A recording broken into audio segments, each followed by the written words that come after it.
Good evening, ma'am. Let's start the session. Yes, we can start the session.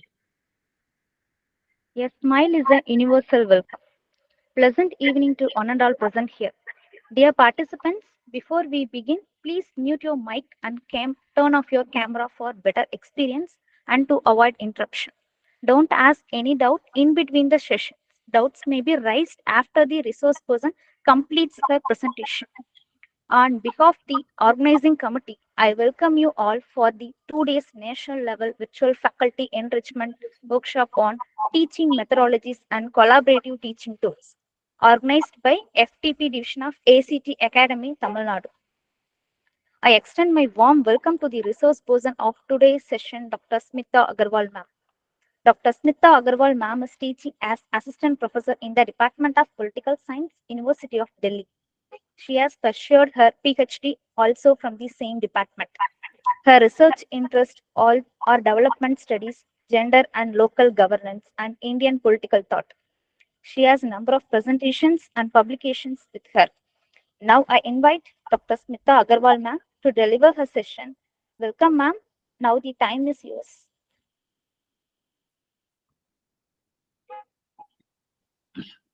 So thank you so much.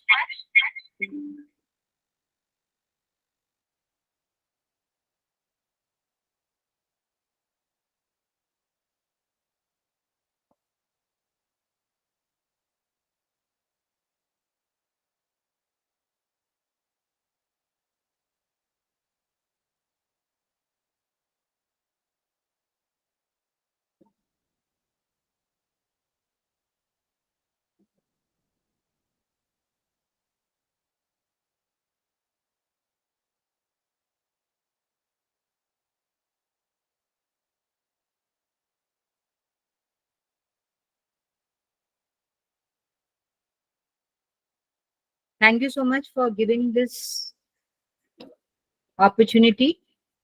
I hope you all can hear me.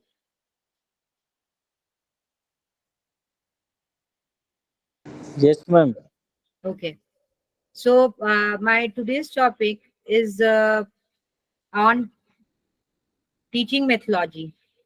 Now you may feel, what are we doing, and is it really required that teaching methodology? All of you are teachers, and for you it would be like, what is this teaching methodology? Why do we require it, etc., etc.? But remember, teaching methodology is a very important ingredient for us as teachers, and especially in the present times when we see that with new tools and new syllabi and the new market needs that have arisen, right tools can actually help us impart the right knowledge. However, in India, why this kind of a workshop is important is because we as teachers have never been trained to delve upon or think critically upon what methodology we have to learn. Because we always have this, that teacher is authority, and whatever teacher says, the students ought to listen. And whether the teacher is learning or teaching from the old syllabi, that also has to be taken in. And because of this kind of policies, what we have found and what the FICCI data and other such data have found, that India students have good memory and retention power. But in terms of application power, they are really lagging behind.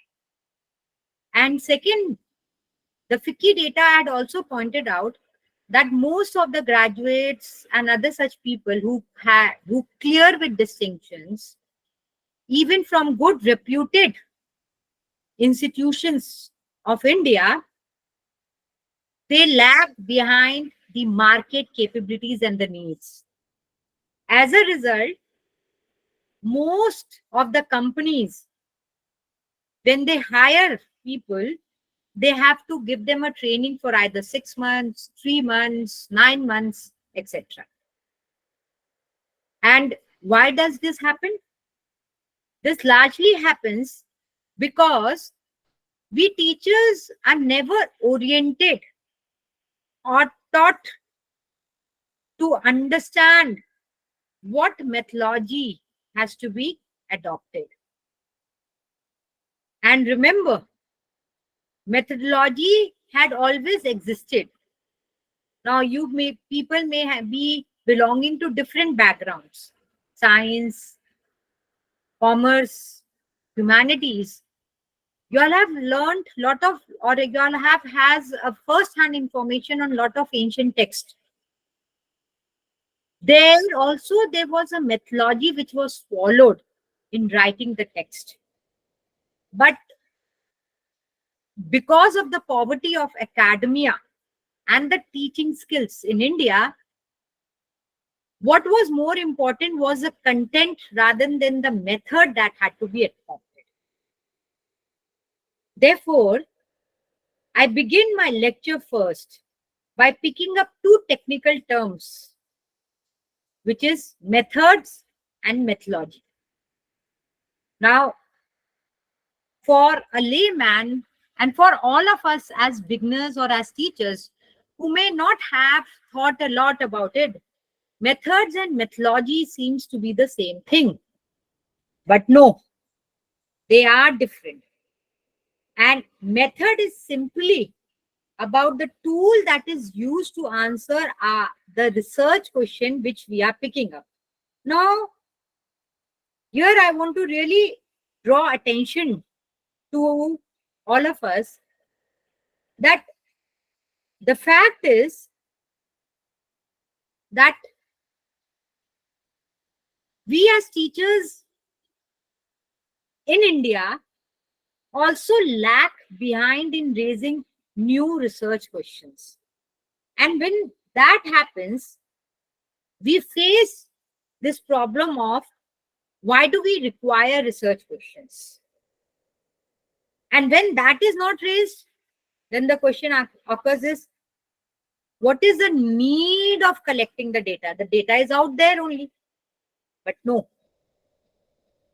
In order to continuously update ourselves with the changing scenario which is happening day to day, in order to acquaint ourselves with the newest developments which is happening and to make our students at par with the world, at par with the surroundings, research questions have to be raised. In fact, it is not always the new research questions which has to be raised. Rather, research questions have to be raised in a different manner. Now, why do I say this? I say this particularly because we all know that there is a truth, but there are different ways to reach to that truth. Therefore, the same research question can have different ways of adopting methods to collect or reach the truth or collect the data.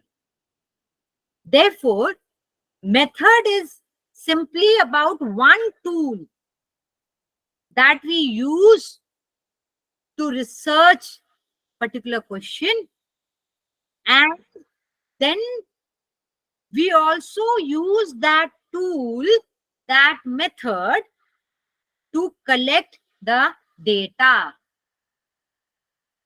Whereas methodology is about the justification as to why you chose a particular method over other methods that was available in order to research your central question. And therefore, methodology also gives a vantage point for us to understand how the analysis have to occur.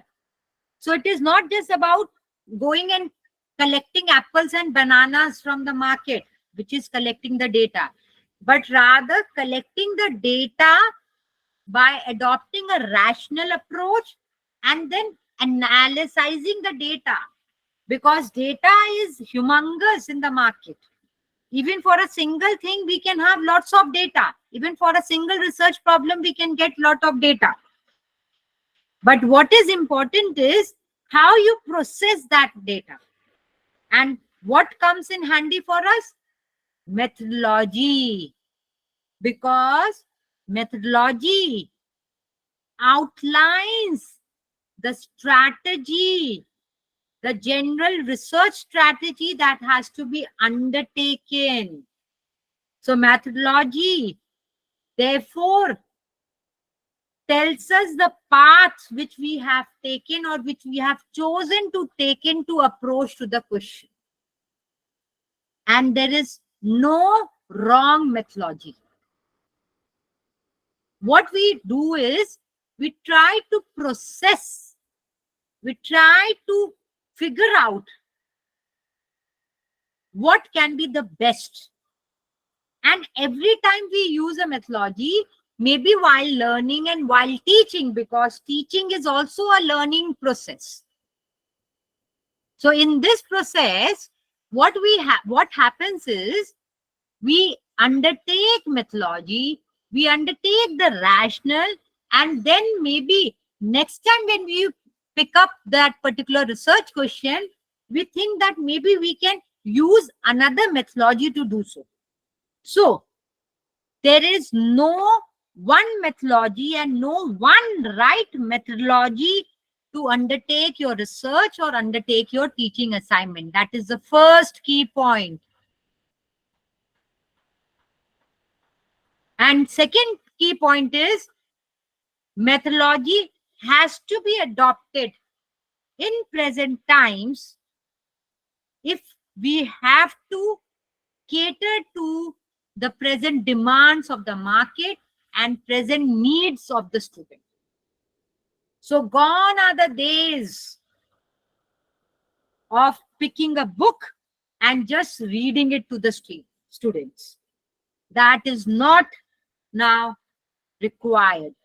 So therefore, it is a broader technique that helps students to achieve learning outcomes. And it is also different ways of implementing these methods. And as I told you, that in present times, methodology is important. Why it is important? It is important not only to cater to the market needs, but it is also important for us to master the content of the course. It is important for us to learn how to apply the content in the particular context. And that is why I told you Indian students lag behind, because the application process and the application power is really minimal. And we need to delve upon this particular aspect in details. And my lecture will tell us why methods and methodology is the key for becoming a successful instructor and a teacher and a guide, and also to help enhance our knowledge of a particular subject. It requires an in-depth understanding. So presently, the NEP. So we all know about the National Education Policy, and all the universities have to adopt the National Education Policy.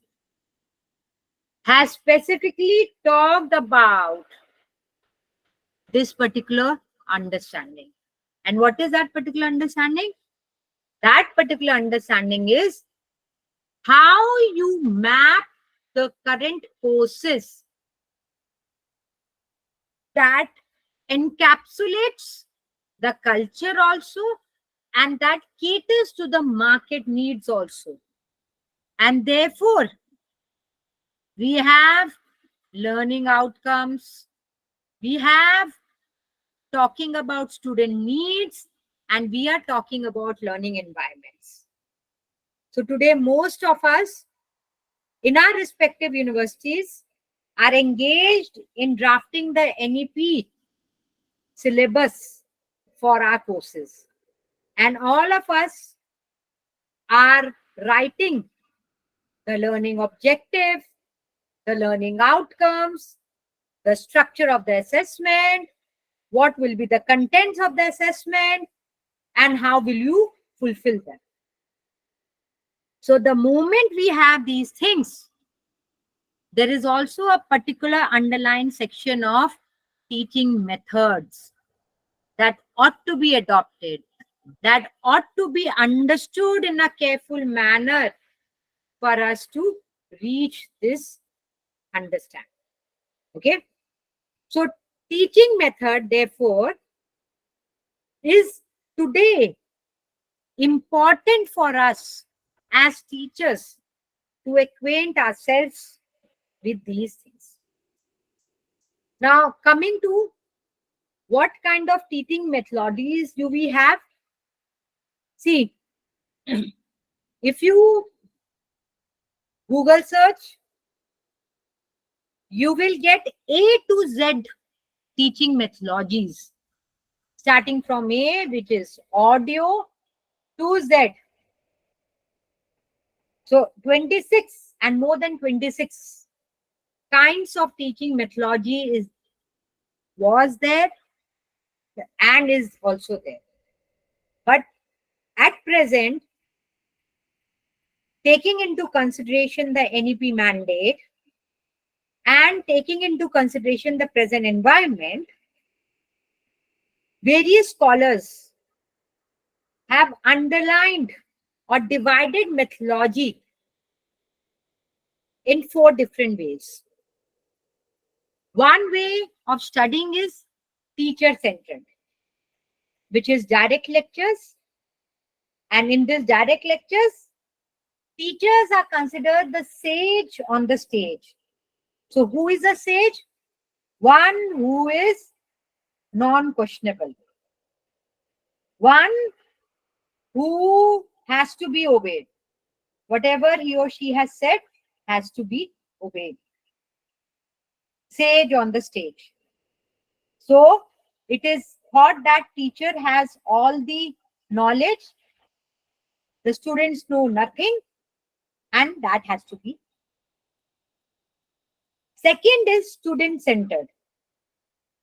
Now in this student-centered, remember this thing, it is not that the teacher's role is minimized or the teachers are vanished from the scene. Teachers are central, but their roles change. And now they become as facilitators. Who are facilitators?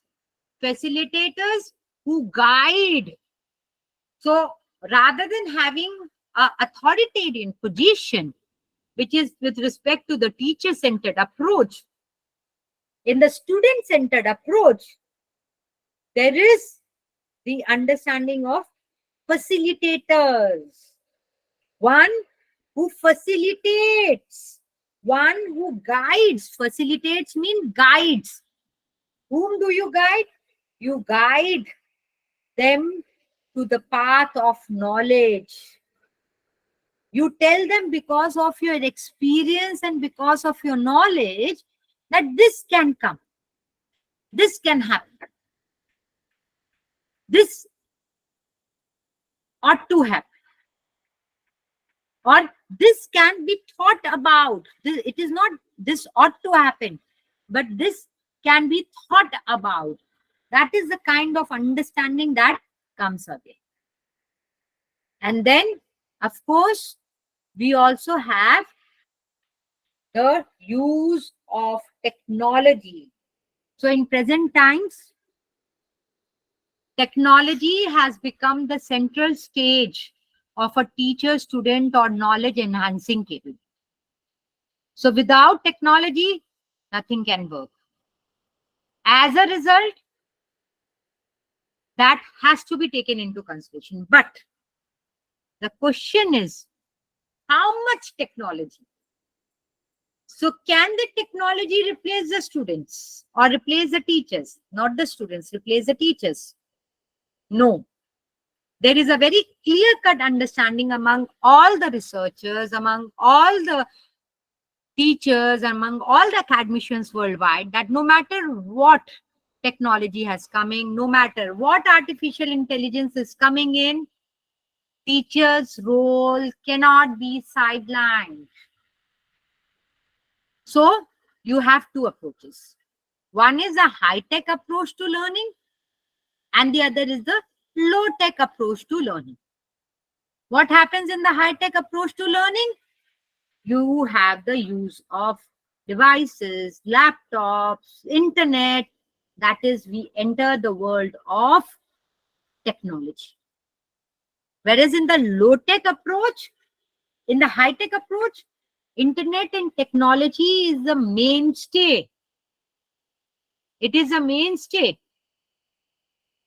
Whereas in the low-tech approach, you have technology to aid teachers, not to overpower them. So you have a very strict, or you have a very thin line. So students, lot of time, we as teachers always face this issue. So all of us have been facing this issue where the students act smart. They think that they can befool the teachers. How? By copying the assignments, a case of clear-cut plagiarism, or by the use of technology or aids that help them to cheat. But teachers are teachers. Why teachers are teachers? Because every day they are struggling to enhance themselves, to do their best. So they are always one step ahead of the students. So even with the high-tech approach, what the teachers are now doing, they are using it to curtail all kind of miscreant activities of the students and to guide them in the correct manner. Now, if you have seen teacher-centered, student-centered, high-tech approach, low-tech approach. Specifically, I'm going to deal with teacher-centered and student-centered approaches. Why I am doing so and what is the rationale for doing it. As a rationale, I feel, and that is why there will be lot of approaches which you people might know, but I'm not dealing it because I am catering to the present times. And secondly, we all know that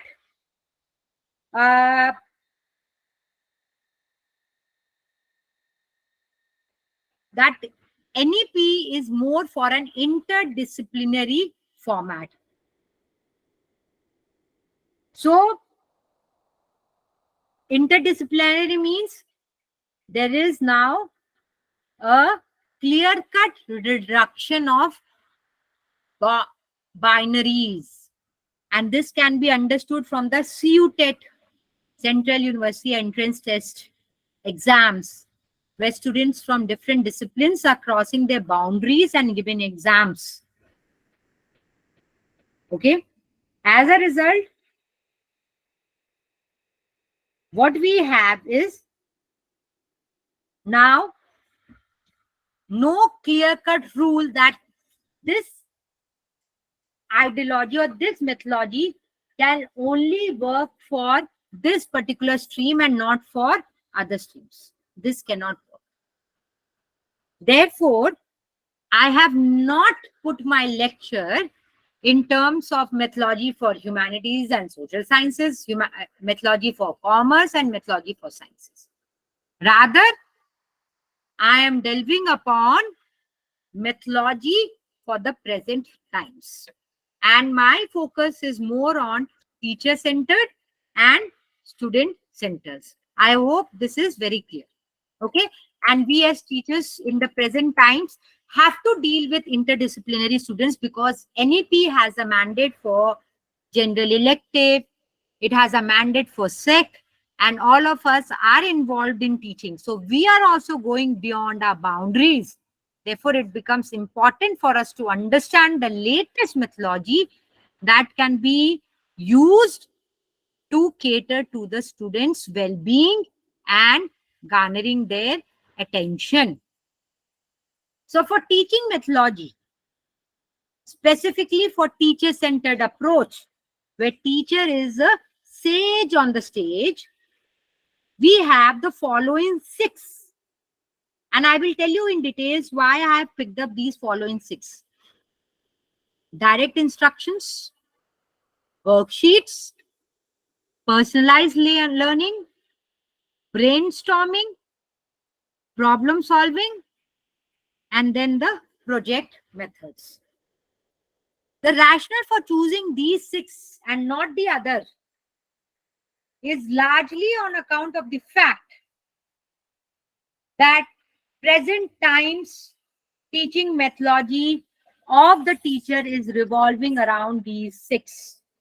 And amongst these 6, other kinds of teaching aids are being used by the teachers to effectively pass on the knowledge to the students, or to make them acquaint with the knowledge. Okay. Now, with regard to direct instruction, what is this direct instruction? So, it is that chalk and board methodology. And in this chalk and board, we have moved one step forward. And how we have moved one step forward? That within that classroom setting, we are using presentations and PPTs right now the way I'm doing it. And we are using some audiovisual aids to help knowledge reach. So, teachers explicitly use teaching techniques to teach a specific skill to their students. And it is flowing from the teacher to the student. And the mode is you stand in front of the class and you teach.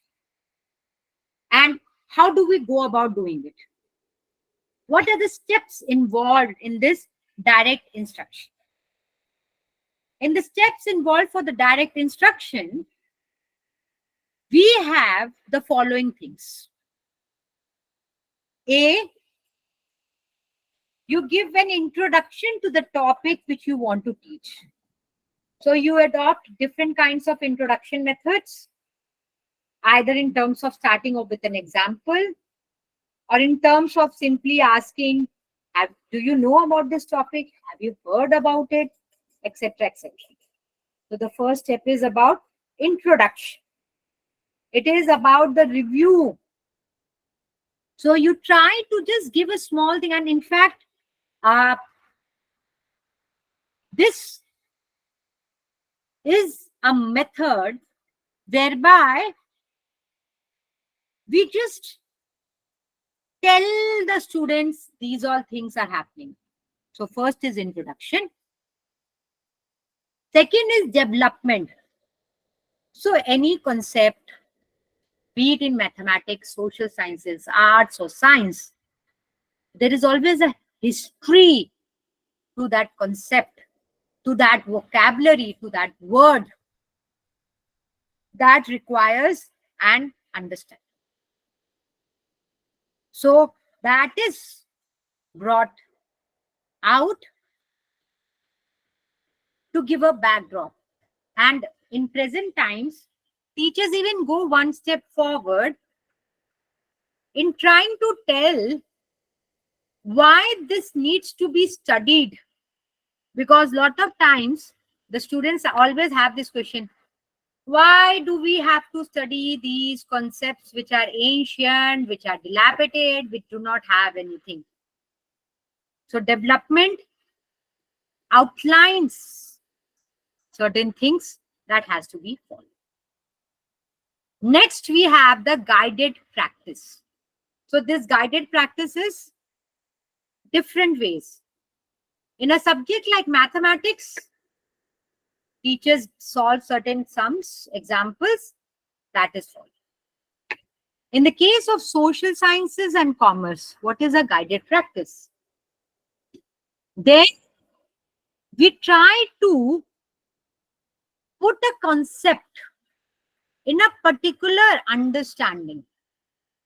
We try to make students realize that this ought to be followed. This ought to be understood. That can increase their interest and the attention span. And we as teachers also need to accept that everyone cannot be interested in every topic which is being taught. So as long as you have majority of the students taking interest, it is fine. But the moment you feel that there is a lacuna, we need to rework our methodology as to how to make that topic more interesting. Next, we also have closure. Anything which has to start will end. So we try to end the topic. And what follows is independent practice and evaluation. So certain questions are given to understand whether the students have understood that concept or not. And independent practice is different from evaluation. How it is different? Because in independent practice, you just outline. Okay. You just give them certain examples you need to solve. Whereas, and there you can guide them. Whereas in evaluation, what you try to do is you clearly put this thing categorically whether the student was successful in understanding this or not. So whether your teaching style help the student understand or not. So this is the direct instruction, and even in today's time, most of us have not moved beyond the direct instruction method. However, in order to make India a repository of knowledge, we need to move beyond this. Now, parallel to the direct instruction is the worksheets. Worksheets is that method which is like one of the most ancient methods. It has been termed as a new term. Earlier, we used to have something called tests. Now, worksheets, what they are like practice sheets. They are divided into topic wise or section wise, and it is an assessment tool by the teachers to understand the students' grasp of the topic or the knowledge. But how it is different from the test? In the test, there was a clear-cut judgment. Oh, this student is good for nothing. Whereas worksheets make the teachers empathize and understand the progress of that student. And the student can also learn its progress. Okay, this might be a problem. Here might be a problem. So let us try to bridge this. Okay, here there is this conceptual understanding problem. So here the student has to be given more attention to. And the student can also be told that this is where you need to understand. So worksheets are not tests, but they are the new modes of sectional wise understanding of the students' grasping power. So worksheets therefore has to be made, therefore also has to be made intriguing. It cannot be just about doing this, but it has to be intriguing, so that the true judgment of the conceptual understanding of a topic can come out. So worksheets has to be drafted in a very intelligent manner by the teachers. Therefore, it can become a tool for the long-lasting learning. And when a worksheet is well drafted and crafted, it can make students engage rather than just becoming a parrot and writing what he or she has learned. So worksheets needs to stimulate their understanding and application part. Then only it can happen.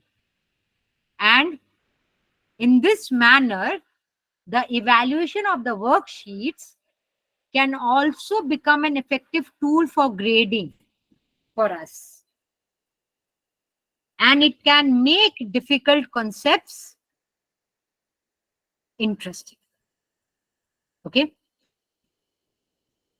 Third is personalized learning. Now, for a long time, teaching fraternity and academia had always believed in this particular thing, which is same instruction, same type of teaching for all the students. Now, this is very much opposite and corollary to what human beings are. Why? All human beings are not the same. Everyone has their own unique characteristics, and everyone has their own unique understanding. In a classroom setting, this uniqueness goes away. But in the present times, academia, researchers, practitioners, they have come up with personalized learning as a methodology, which can be used in the classroom setting and which can challenge the approach of one size fits all.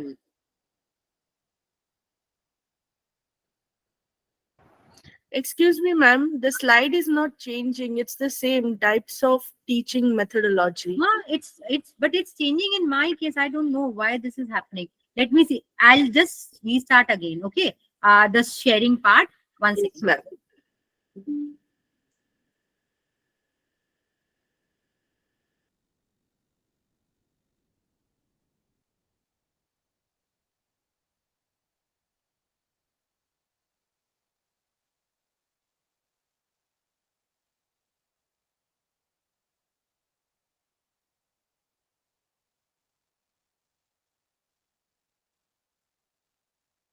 Now tell me, is it changing?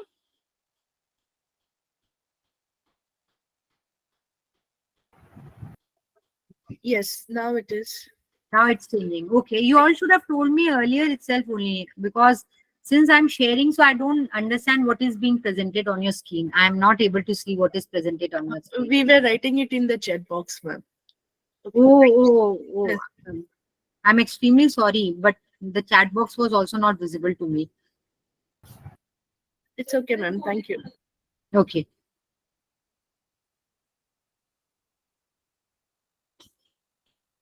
Once.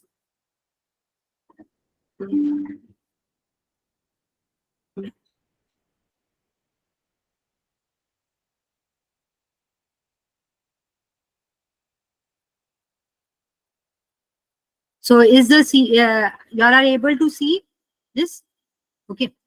Now, personalized learning. So as I told you that with respect to the personalized learning, one thing that has come to our understanding and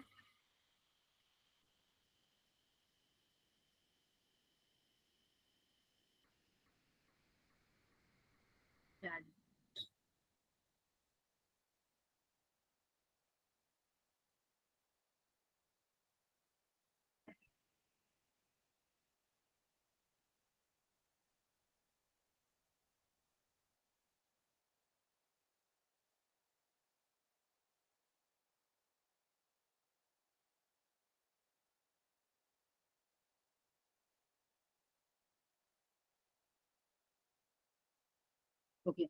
So in the teaching classroom setup, what we have understood is that most of the time it is like one size fits all. It means all are equal. But at the same time, we also need to understand the fact that all students, all human beings are unique in their own manner.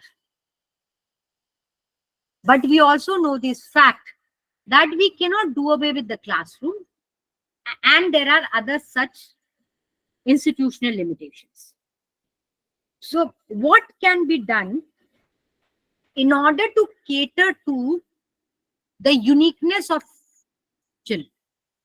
So, practitioners, scholars, and others, they have come up with what is known as personalized learning. So, what is this personalized learning? Now, personalized learning is that within a classroom, we cater to the different abilities and needs of the students. And how does that happen? This happens by putting in short-term and long-term goals. So the student will say, today I will do this particular exercise, but in maybe a week's time, I may be able to apply this theorem here. So what happens here? Since each student is involved in its own plan, that requires a thinking process of the student. So the student also become the owners of their learning progress. And what is the role of the teacher here? But this is a teacher-centered approach. It is not the student-centered approach. The role of the teachers is, once when those plans are made or the goals are set, since teachers know the students and their capabilities, can actually rationally guide them about the goals which they need to keep. It should not be, my friend is doing X, so I should also do X. Rather, the teacher role will be to help the student realize that if let your friend do X, but if you are confident till J, you should do till J. So a feeling of competition has to be minimized. And here you have a personalized learning coming into being. And remember this, there is a difference between personalized learning and special education. Now, special education, we all know, are for the physically enabled people. And what happens that the society's construction and the mentality have always excluded them from the mainstream. But personalized learning is different. It is not taking into consideration the aspect of special education, but it is focusing on individualized education program.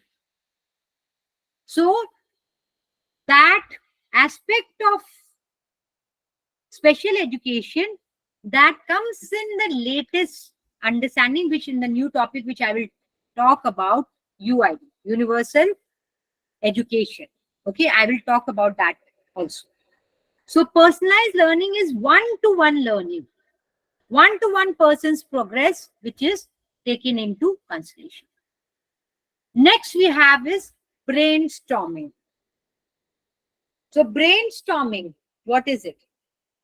Brainstorming is about large or small discussions, and we all know this, that brainstorming actually highlights a wide range of perspectives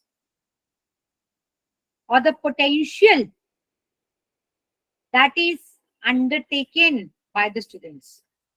Even the silent listeners who may be very quiet, or the shy children who may not be asking any questions in the brainstorming sessions, they may come out with lot of interesting points and lot of interesting insights, which can actually propel the students and the teachers also to understand the potential.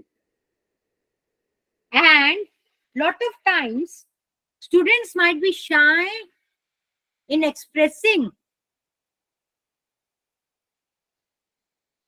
questions or their views in front of the teachers, but in the brainstorming session they come out of the cocoon and they are able to put forward their points. Why? What is the reason? The reason is they are not afraid of criticism or judgment. And the role of the teacher here is, even if the opinion is irrelevant, but as a teacher, those opinions have to go on the board that has been highlighted by any student. So it is an open discussion format. And there is no right and wrong in this. So what happens? In this process, at least the inquisitiveness, the bud is allowed to bloom. Only when the bud blooms can the flower come or the fruit come. But the moment you snip the bud by saying, how foolish, this is not correct, understand this, that moment itself only the bud is nipped, and that student will not open up. So the role of the teacher is to just bring in the points, bring all these things on the table, and then in a very logical manner talk about what is correct and what is wrong. Okay. Next we have is the problem solving methodology. What is this problem solving methodology? In the problem solving methodology, we try to evaluate the students by asking questions, more questions. And what it does, it develops critical thinking and creative skills. It develops critical thinking and creative skills. Okay. So critical thinking and creative skills, how does it happen?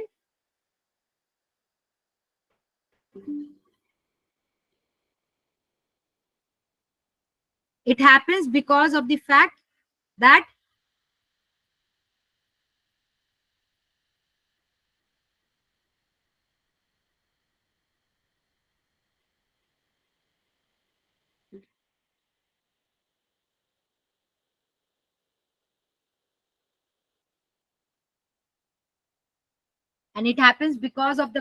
that the problem solving abilities is developed and also increases the motivation. And remember, knowledge sharing helps include more knowledge. It does not lessen more knowledge, but it includes more knowledge. But the problem is that in Indian mindset, it is like we don't need to share the knowledge. We should not share the knowledge. Someone will copy it.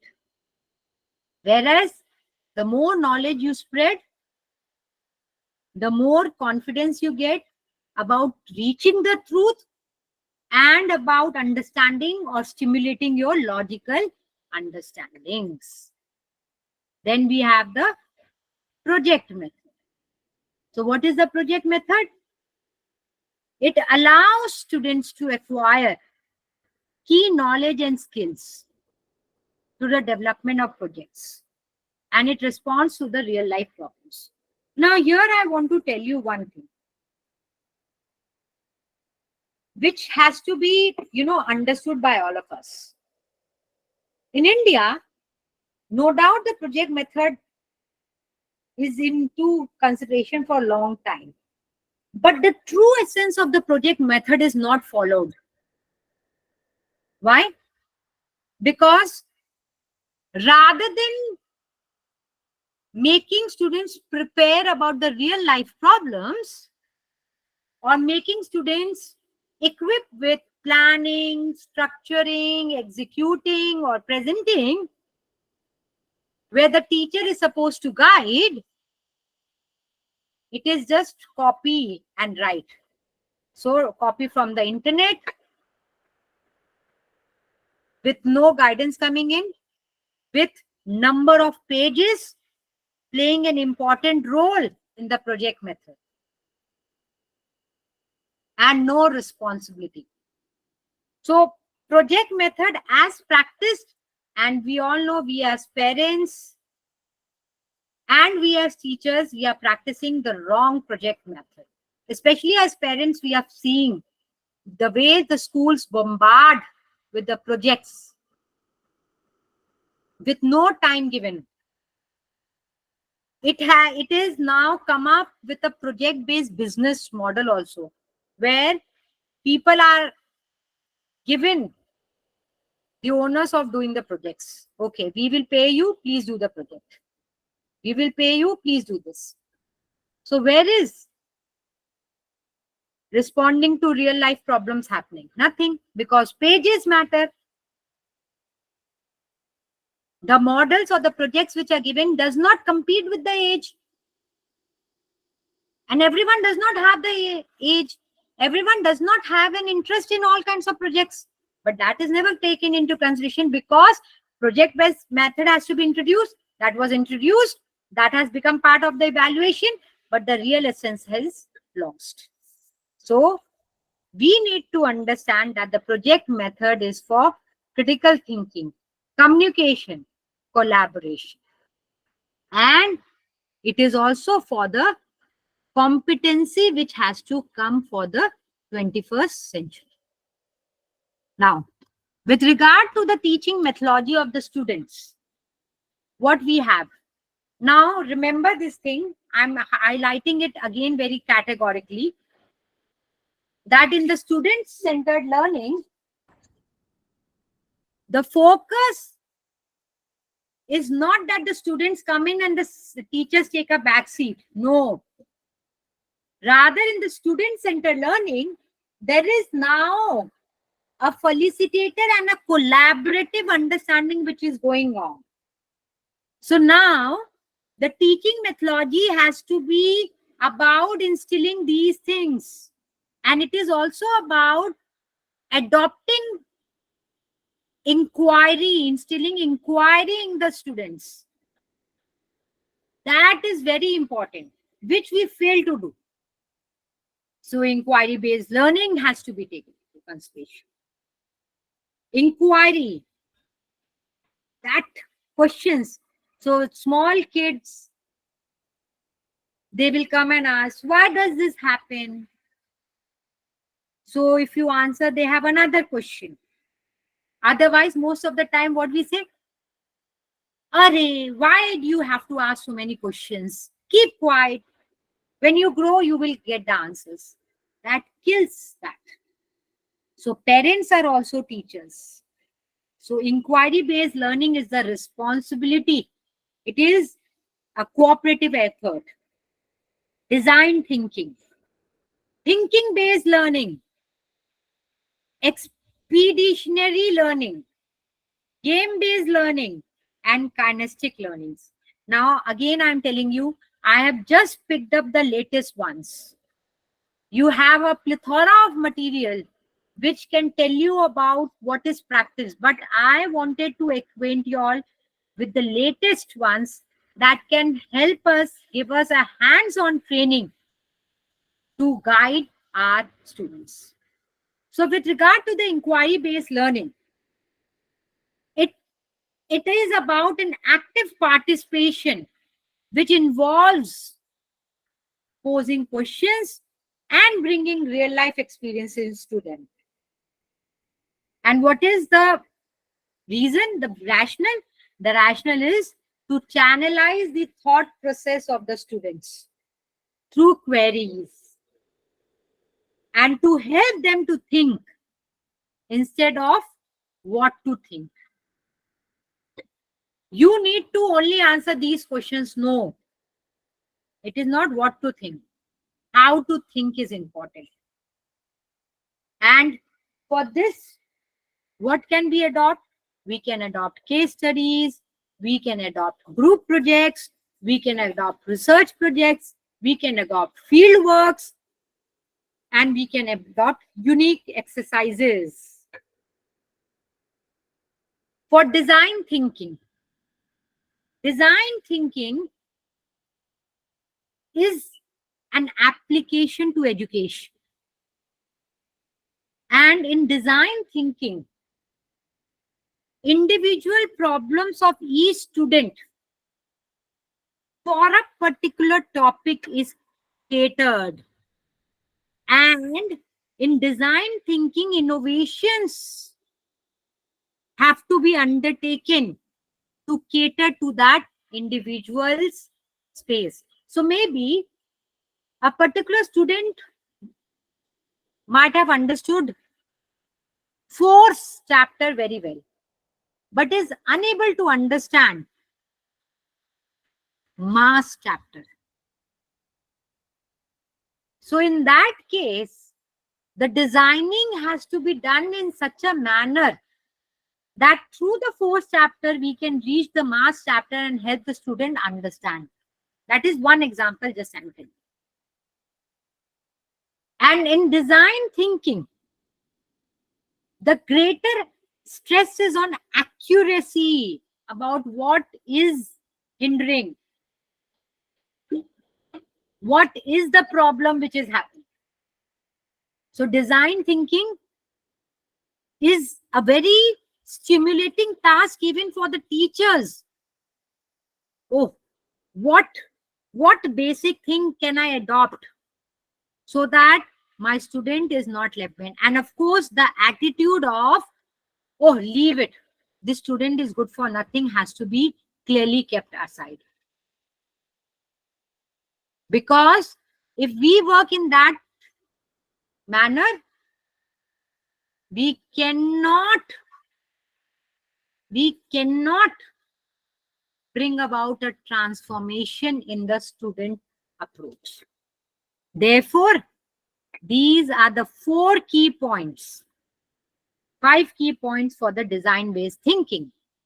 Leadership with empathy, defining problems and challenges for the traditional assumptions, design experiments with real consequences, prototyping, concretization of ideas raised, and then drawing conclusions and checking results. Okay, so design thinking is based on stimulating the inquisitiveness of a student. And it is also about experiments with real life consequences.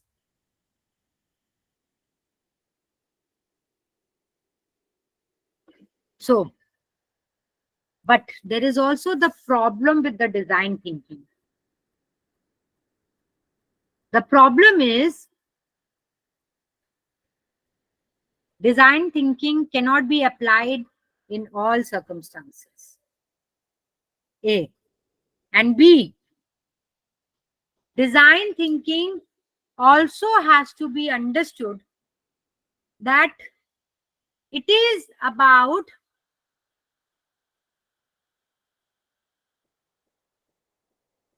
particular scenario. It is about particular situation. So, for instance, Debbie Morrison, who is a Cornell University professor, he says that thinking design requires a wide range of knowledge and experience from various disciplines. And this is not present for non-university students. Therefore, we need to be careful how we do this.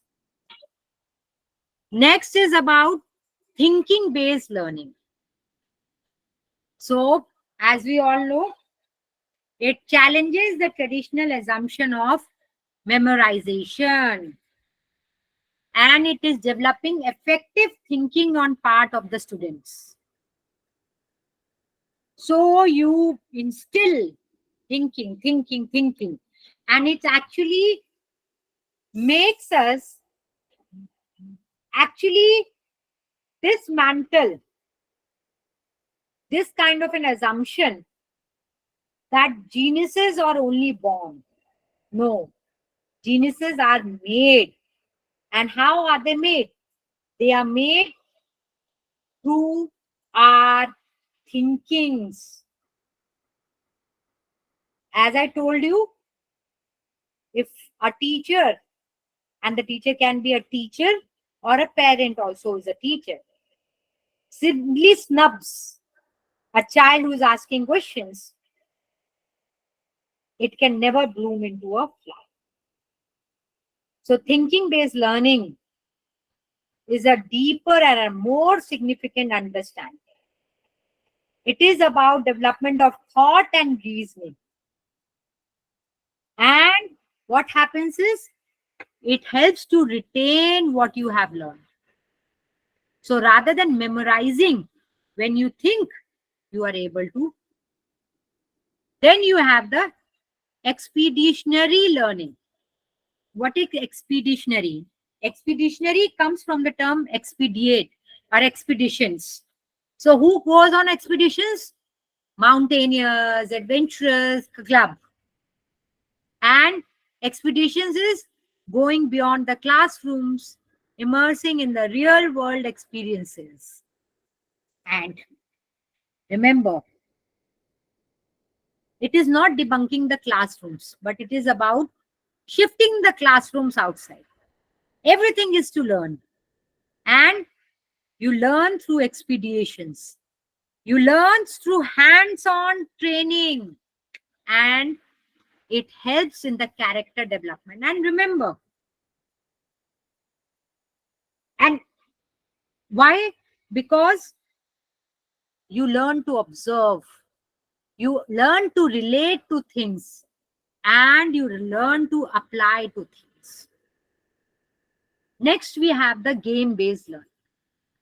Now, with regard to the game-based learning, is there any question? With regard to the game-based learning, we all are anti towards this. Games? How can games instill learning? Now, please, games can instill learning. And this kind of a method, you all know, is being adopted in the play schools as the term or the name is given. But in India, we have so much of fixity between game and studies. So it is always game versus study. I am not saying everything has to be 1% of game, but what I am trying to tell you is game-based learning is an essential component in present times. But there is also a thin line between learning and indulgence or addictions. So the game-based learning has to be designed in such a manner that it is able to solve the purpose of imparting knowledge, not induction, addictions. Because we all know, and we all might have also in one point of a time may have been addicted to the video game culture.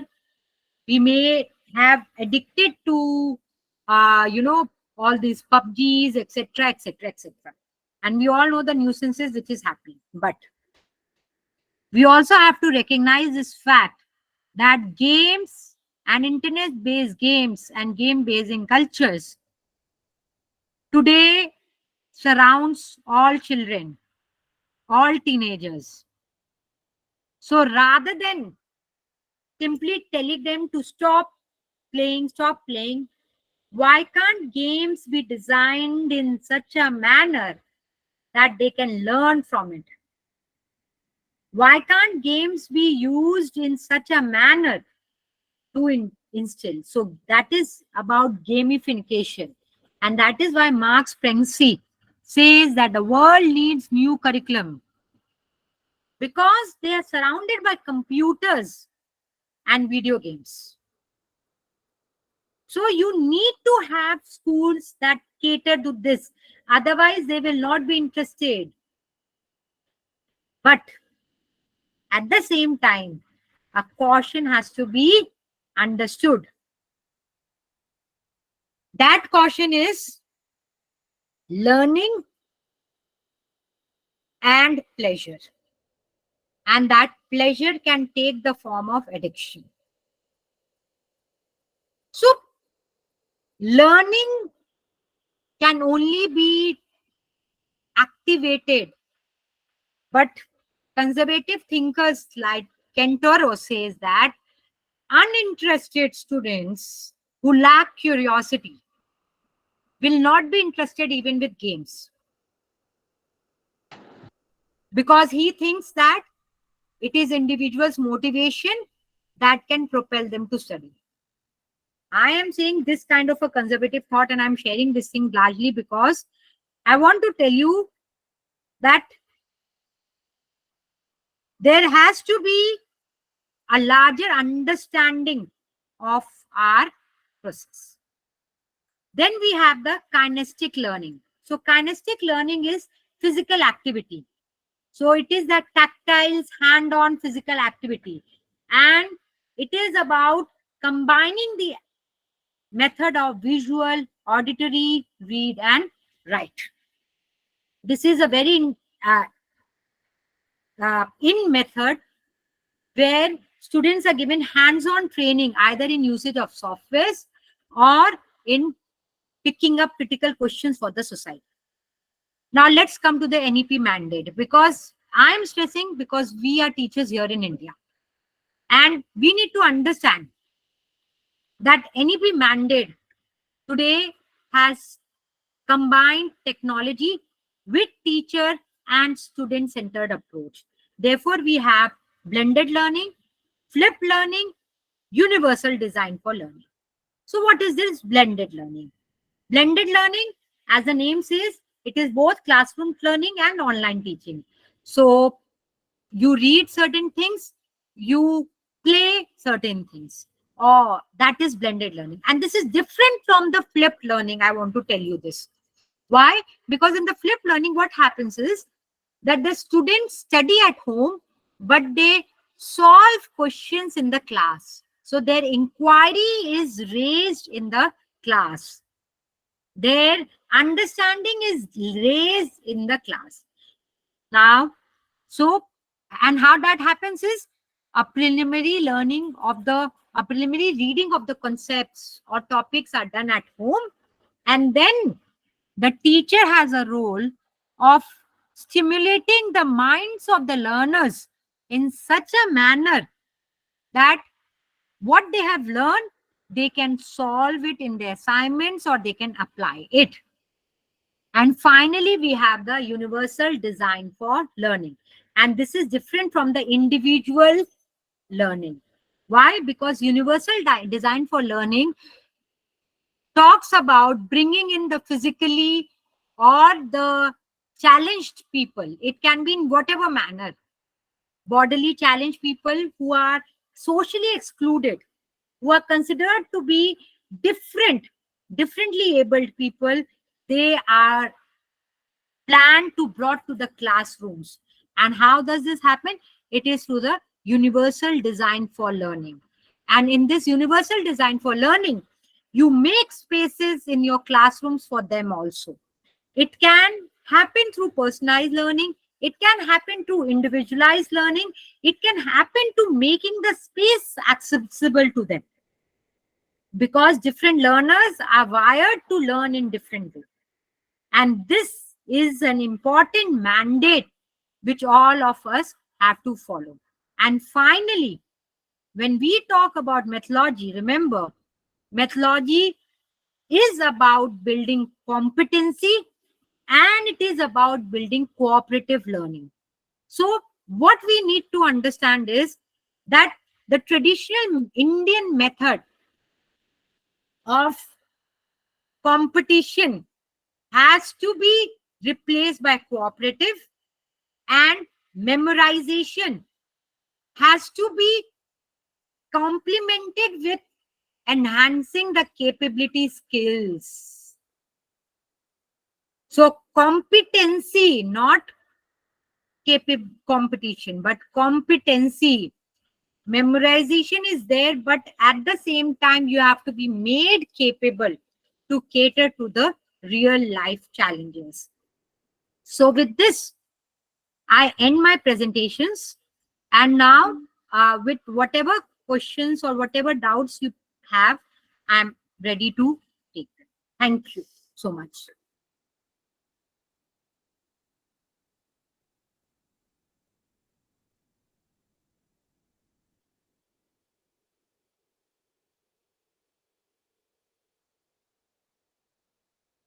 So, any questions?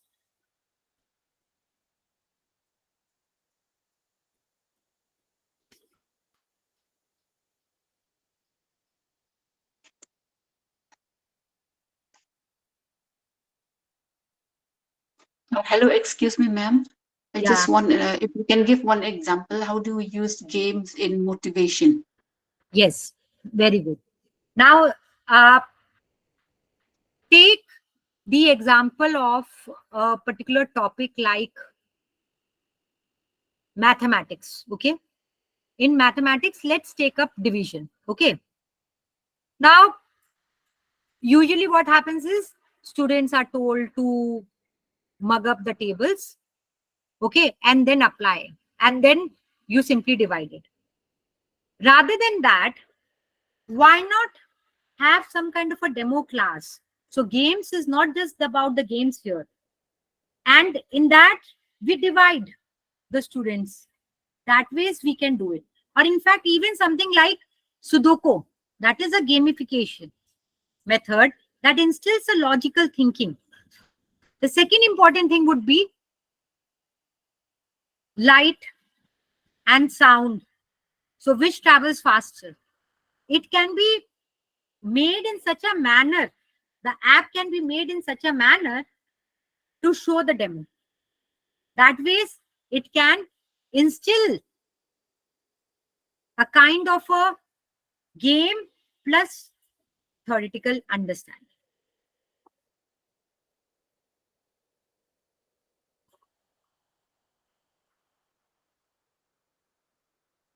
I hope it answers your question, Vinny. Yes, ma'am. Thank you.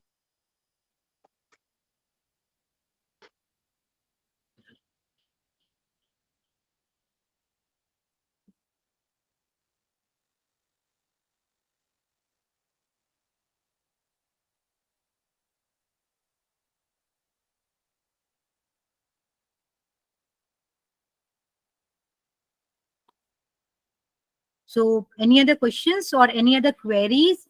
Now, one thing which I want to tell you, because I think all the universities are on the verge of making the uh, redesigning their syllabus as per the NEP. Yes, Apurva, you have raised your hand. I think you can uh, ask the question. Samina Mir. I request the uh, organizers to unmute them, Apurva and Samina. Hello, ma'am. Yeah, Samina. Good evening, ma'am. Good Uh, evening. ma'am, it's not actually a question, but yeah, I would definitely agree with you that right now, as a faculty, as a teachers, when we are trying to make understand the students in a very general way that we used to be like when we were the students, but now it's completely drastically changed. But there is something I think I'm very sure that all the faculties will agree with me that there is something which is missing while giving the experiential learning to the students in whatever the examples you have given, in case it is any gaming, if it will be something like out of the box, like we will think like we are not going to take the classes today in the class, let's go outside, let's go around the campus, let's see how the things are happening. So I don't know how much, the syllabus system and the system of any of the university, whether it is private or any other, that how it should be actually. We have to make the, like we do make the syllabus introduction, meaning, definitions. We have to create something like that so that it will be fulfilled, so that the teachers, the system, the students will get it and an idea. Okay, today our lectures will be completely experiential, so we have to go out of the class, so we'll be learning something, this will be practicing something, this. Can you say something, or can I'll you tell you what. See, Samina, thank you for raising a very practical understanding. And there are two things to it. We all need to understand. One, uh, with regard to India, we have a very disproportionate student-teacher ratio. And correct? this is where we are most of the times lagging. But NEP has come as a very saving grace. Because if you see the number of credits and Yeah. number of the tutorials and the hours, that has reduced. Okay. Hmm. So now all the universities, if they go by a very uh, broad understanding, they can reduce the syllabus and they can go step by step, because we have a lot of opportunities in terms of floating papers for a advanced learning system, etc.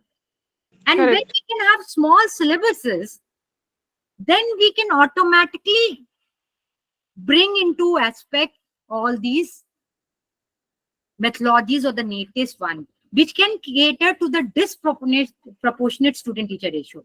And the second important thing, again, Samina, NEP also has a very huge chunk of practical classes. Correct. I have practical in the tutorial classes. So now I don't think you people will have a problem, or we all of us will have a problem in fixing the time slot for Hmm. these innovative methods. So Right. gone are the times. Practical is for humanities also, and for commerce also. You have an industrial training for all the branches. Correct. Now the onus comes on us as teachers. How much prepared are we to take this challenge Correct, of ma'am. designing the curriculum in small snaps, in small snippets that can cater to the unique methods which are out here? And the best part is, Hmm. we are all on the verge of doing the NEP syllabus. Correct. So we can do this. Correct, ma'am. Thank you, ma'am. Thank you so much.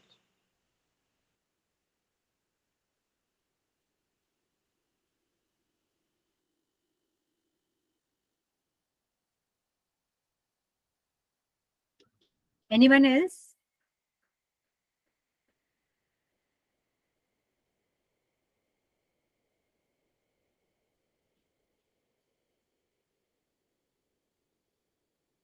So, if the organizers permit, can we end the session? Yes, ma'am. Yes. Okay. So, thank you so much for listening to this. And for any queries, you can always get back to me through the organizers. And thank you, organizers, for giving me a chance to speak. Ma'am, let's time to deliver acknowledgement talk. Okay. Thank you is the virtue of gratitude. Dear Madam, on behalf of A.C.T Academy, its director and board members, I record my sincere thanks to the resource person. I also thank the participants for your patience, listening, and active participation. Once again, thank you, ma'am. Thank you. Thank you.